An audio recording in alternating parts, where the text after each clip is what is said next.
Hello friends, आज class 10 को most important त्रिकोणमिति formula आज हामी हेर्छौं। यी फर्मुलाहरू बारम्बार हामीले खाँचो पर्छ। त्रिकोणमितिका प्रब्लमहरू बनाउँदाखेरि यी फर्मुलाहरूको खाँचो पर्छ। यी फर्मुलाहरू के हुन् हामी हेरौं, त्यसपछि त्यसका प्रब्लमहरू सल्भ गरेर म बताउँछु। मोस्ट इम्पोर्टेन्ट एक्जाममा आउने खालको प्रब्लम कस्तो कस्तो त्रिकोणमितिका प्रब्लममा आइरहन्छ ती हामीहरू गर्छौं, भिभिआई प्रब्लमहरू गर्छौं। ल हेरौं, फर्स्टमा छ तपाईको मल्टिपल एंगल्समा अपवर्तीय कोणहरू हुन्छ। एउटा हुन्छ अपवर्त कोणहरू, त्यो हो अपवर्तीय कोणहरू। यो कुन कोणहरू हो? अपवर्तीय अपवर्तीय अपवर्तीय कोणहरू हो। यो अपवर्तीय कोणहरू, यो भनेको अपवर्तक कोणहरू। अपवर्तक अपवर्तक अपवर्तक कोणहरू, यो अपवर्तक कोणहरू। फर्स्टमा तपाईले थाहा हुनुपर्छ sin 2a।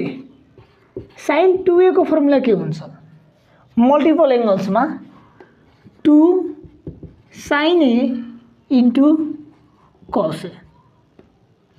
अब सब मल्टिपल एंगल्समा के हुन्छ भने यसमा हाफ भइहाल्छ, यसको आधी सम भयो। सब मल्टिपल भनेको त्यसको आधी भइहाल्छ। यहाँ 2a छ भने यहाँ a/2 हुन्छ। अर्थात् यसमा 2 ले डिभाइड गर्दा भइहाल्छ यसको सब मल्टिपल एंगल्स।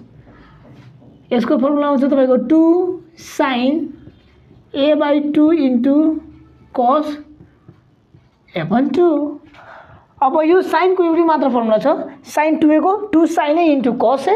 सब मल्टिपल एंगल्समा sin a/2 equal to 2 sin a/2 into cos a/2 हुन्छ। अब यो सेकेन्डमा cos 2a को 5 वटा फर्मुला, यहाँ पनि 5 वटा फर्मुला याद गरे भइहाल्छ। बढी हामीले याद गर्नु पर्दैन। यहाँ cos 2a अब cos 2a को फर्मुला के हुन्छ? 2 cos स्क्वायर a minus 1 एउटा भयो। अब यसको सब एंगल हेरौं के, cos a/2 को फर्मुला के हुन्छ? 2 cos स्क्वायर a/2 minus 1 यो भयो। cos 2 बराबर 2 cos स्क्वायर a minus 1। सब एंगलमा cos a/2 equal to 2 cos square a/2 minus 1। अब 3 नम्बरमा जाऊ, cos 2a equal to cos square a minus sin square a। यहाँ 3 नम्बरमा यसको सब एंगल हेरौं, cos a/2 equal to cos square a/2 minus sin square a/2 दुईटा भयो।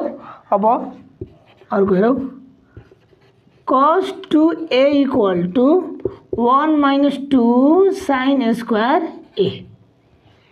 cos लाई sin को फर्म को फर्मुला यो 1 minus 2 sin स्क्वायर a। यसको हाफ एंगलमा हेरौं त के हुन्छ? cos a/2 equal to 1 minus 2 sin square a/2। sin को फर्ममा भयो, cos को फर्मुला। अब 5 नम्बरमा यो त cos sin भयो। अब कहिलेकाहीँ cos 2a लाई tan को फर्ममा पनि सोधिदिन्छ नि त। cos 2a tan को फर्ममा के हुन्छ? 1 minus tan square a upon 1 plus tan square a। अब यो cos 2a का फर्मुला tan को फर्ममा 1 minus tan square a by 1 plus tan square a। अब सब मल्टिपल एंगल्समा हेरौं भने 5 नम्बरमा के हुन्छ? cos a/2 cos a/2 obviously half गर्दिने हो। cos a/2 equal to 1 minus tan square a/2 upon 1 plus tan square a/2। यति फर्मुला लर्न गर्न भइहाल्छ। कतिवटा छ? 1 2 3 4 5 वटा। यो मल्टिपल एंगल्समा यो भयो, सब मल्टिपल एंगल्समा यो भयो। sin 2a को फर्मुला हुन्छ 2 sin a into cos a। सब मल्टिपलमा हुन्छ sin a/2, यसको हाफ भइहाल्छ equal to 2 sin a/2 into cos a/2। अब cos 2a को फर्मुला 2 cos स्क्वायर माइनस 1, यसको cos a/2 को 2 cos स्क्वायर a/2 minus 1। यसको याद गरे यो भइहाल्छ नि। यो याद गर्नुहुन्छ, यसमा मात्र 2 ले डिभाइड गर्दा भइहाल्छ। सब मल्टिपल एंगल्स को भयो, मल्टिपल एंगल्स भयो। अब हामीले जानु पर्यो 3बाट फर्ममा दिन्छ। यो त cos 2a छ। अब ट्रिपल मल्टिपलमा हैन, अब ट्रिपल एंगल्समा हेरौँ। ट्रिपल एंगल्समा के हुन्छ यसको फर्मुलाहरु। यो अपवर्त्य कोणहरुको थियो, अपवर्त्य कोणहरुको थियो। अब जस्तै sin 3a को फर्मुला दिदियो, cos 3a को फर्मुला दियो, tan 3a को फर्मुला दियो। त्यो अवस्थामा तपाईहरु फर्मुला त लर्न हुनु पर्यो। त कुन फर्मुला युज गर्नुहुन्छ? जस्तै यहाँ हेरौँ, sin 3a को फर्मुला के हुन्छ? 3 sin a minus 4 sin qa। यो sin 3a को फर्मुला हो। यो कसरी आएको हो त्यो त जान्नु पर्दैन। हेरौँ यहाँ cos 3a इक्वल टु यसको भ्यालु छ 4 cos qa minus 3 cos a, 3 cos a। tan 3a को फर्मुला के भ्यालु छ 3 tan a minus tan qa upon 1 minus 3 tan square. यो तीनवटा फर्मुला भयो। sin 3a को equal to 3 times sin a minus 4 times sin qa। cos 3 को formula हुन्छ 4 cos qa minus 3 cos a।